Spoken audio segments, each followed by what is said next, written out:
मित्रांनो, पालकांनो, मी डॉक्टर देवश्री महाजन, माऊली career counselling तर्फे पुन्हा एकदा तुमचं आमच्या यूट्यूब चॅनलला स्वागत करते.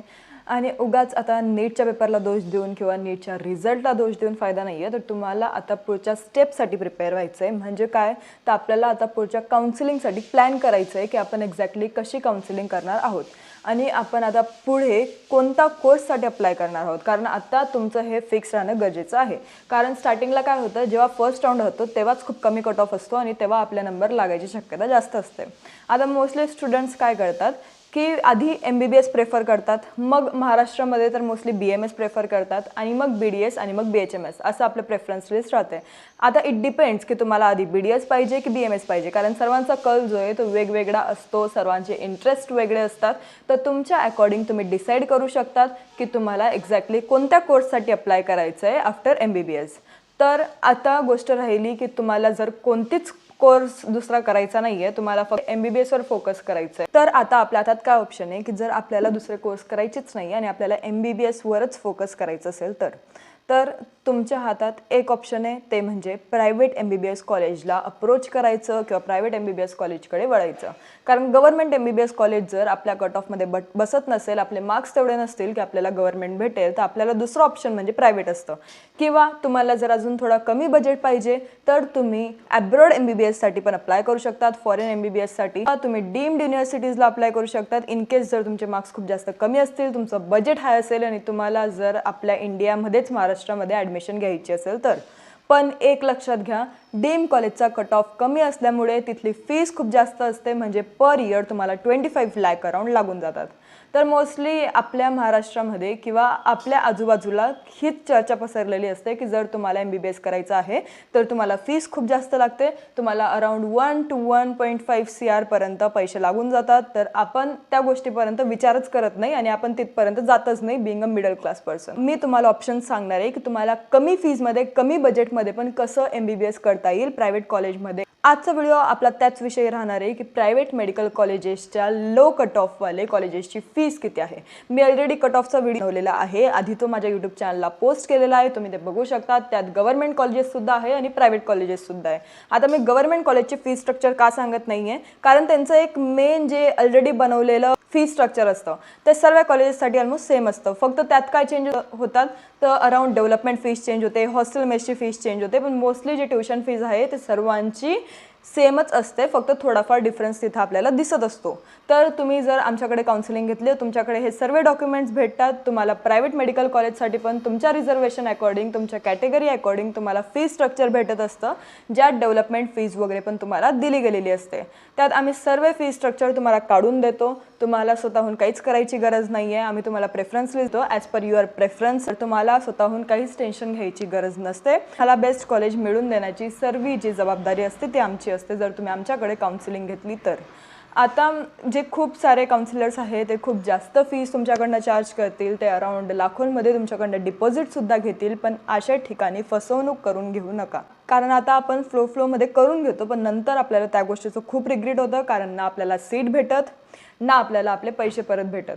कारण आपले जे पैसे आहेत ते पण चालले जातात आणि आपली जी सीट आहे जी कधी भेटणारच नव्हती, ज्याच्यासाठी आपण डिपॉझिट दिलं होतं की आम्ही तुमची सीट जी ती कन्फर्म करून देऊ, ती कधी कन्फर्म होत नसते. म्हणून आम्ही आमची जी काही फक्त काउन्सिलिंग फीज आहे तेवढीच घेत असतो. म्हणून जर तुम्हाला काउन्सिलिंग घ्यायची असेल तर लवकरात लवकर मेसेज करा, कारण आमचे लिमिटेड सीट्स आहे ते लवकर फुल होत असतात. आमची जी फीज आहे ते लाखोंपेक्षा तर एकदम कमी आहे. म्हणून तुम्हाला जर तिथं काउन्सिलिंग घ्यायची असेल तर नक्की लवकर कॉन्टॅक्ट करा. आणि जर राहिली गोष्ट प्रायव्हेट मेडिकल कॉलेजेसच्या लो कट ऑफवाल्या फीजची, तर ते आपण आता बघूयात की एक्झॅक्टली असे कोणते कॉलेजेस आहे ज्यांचा कट ऑफ कमी आहे आणि त्यांची फीस पण कमी आहे. म्हणजे तुमचा कमी मार्कांमध्ये कमी फीजमध्ये नंबर लागेल. Low budget low fees MBBS महाराष्ट्रामध्येच तुमचं MBBS होईल. तर कोड इथं तुम्ही लक्षात घ्या, कोड सर्वे दिले गेलेले आहे. तर हे सर्व कोड आपल्याला महत्त्वाचे असतात. हे मी ऑलरेडी माझ्या सर्व व्हिडिओजमध्ये सांगते की 1 पासून स्टार्ट होणारे कोड आपले MBBSवाले असतात. म्हणून जे कोड 1 पासून स्टार्ट होत आहे तेच आपण आपल्या ज्या प्रेफरन्स लिस्ट आहे त्याच्यामध्ये टाकायचे आहे. नंतर ऑल इंडिया रँक इथं दिलेली आहे. तर आपल्याला कट ऑफमध्ये मार्क्स बघायचे नाही आहे, कारण हे मार्क्स तुम्हाला माहिती आहे की हे मागच्या वर्षीचं आहे, ह्या वर्षीचं नाही आहे. या वर्षीचा expected cut of me already post केला आहे, तर ते तुम्ही बघू शकतात फॉर गव्हर्नमेंट मेडिकल कॉलेजेस आणि BDS कॉलेजेस. तर हा कट ऑफमध्ये मार्क्स तुम्हाला धरायचे नाही आहे, तुम्हाला फक्त काय बघायचं आहे, ऑल इंडिया रँक. तर तेवढंच तुम्हाला फोकस करायचं आहे. आता याची फीस पर इयर काय, तर अराउंड 13,35,000 याची फीज आहे पर इयर. तुम्हाला तुमच्या रिझर्वेशन अकॉर्डिंग, तुमच्या कॅटेगरी अकॉर्डिंग तुम्हाला इथं स्कॉलरशिप भेटेल. नंतर आहे ACPM मेडिकल कॉलेज धुळे. हे पण खूप नावाजलेलं कॉलेज आहे, खूप मुलांना इच्छा राहते की त्यांची ॲडमिशन इथं झाली पाहिजे. तर याची पण फीस कमी आहे. मार्क्स तुम्ही बघू नका, ऑल इंडिया रँक बघा, कारण ऑल इंडिया रँक इतकी व्हॅरी करत नाही. तुम्हाला दरवर्षी या रँकवर तुम्हाला ते कॉलेज भेटत असतं, पण मार्क्स आपले खूप व्हॅरी करतात depending upon the cut offs. तर आपल्या याची फीस काय आहे, तर अराउंड 8,71,240 याची फीज आहे. नंतर आहे डॉक्टर राजेंद्र गोदे मेडिकल कॉलेज. तर याची फीज आहे अराउंड 7,71,000. नंतर आहे IIMSR जालना, मायनॉरिटी कॉलेज आहे, तर सर्व इथं अप्लाय करू शकत नाही. तर याची fees around 7.5 lakh. Prakash institute of medical सायन्सची फीज अराउंड 9 लाख. NY तसगावकरची फीज आहे अराउंड 6,21,000. याची फीस पण खूप कमी आहे. नंतर आहे PMC परभणी, याची फीस 7,54,000, म्हणजे अराउंड तुम्ही 7.5 लाख धरून चला.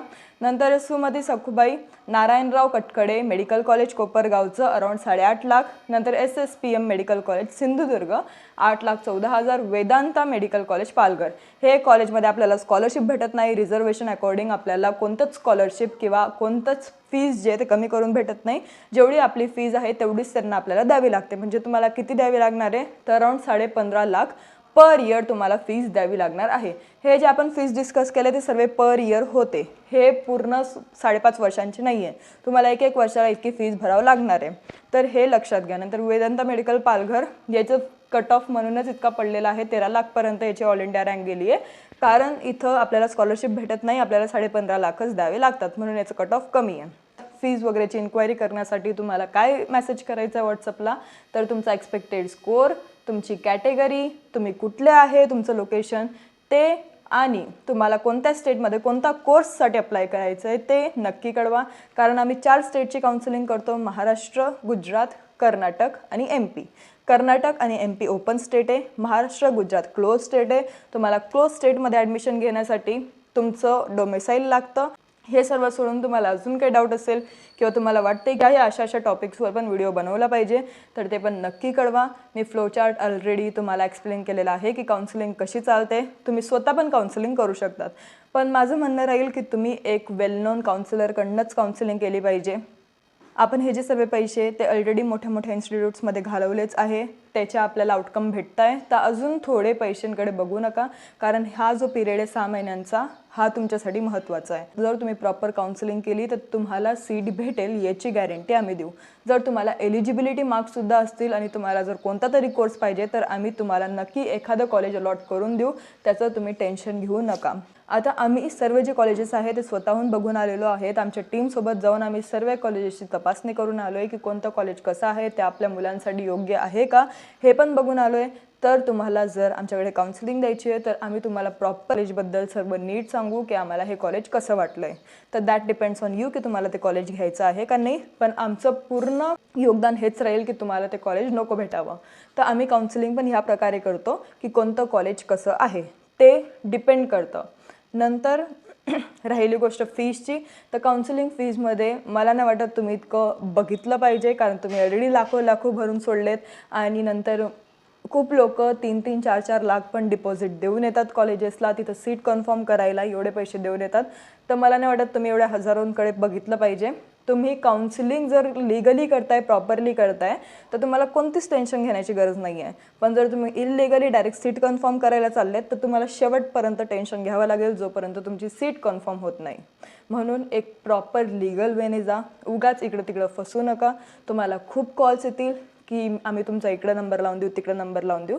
तुम्हाला त्या लोकांवर विश्वास ठेवायचा नाही आहे. आमच्या जे ग्रुपची लिंक आहे ती फुल ऑन फ्री आहे. तुम्ही त्या व्हॉट्सअप चॅनलला जॉईन करू शकतात. व्हॉट्सअप ग्रुप आहे त्याला जॉईन करू शकतात. डिस्क्रिप्शनमध्ये लिंक दिलेली आहे, तिथे तुम्ही जॉईन करून सर्व जे अपडेट्स आहे ते तुमचे घेऊ शकतात. धन्यवाद.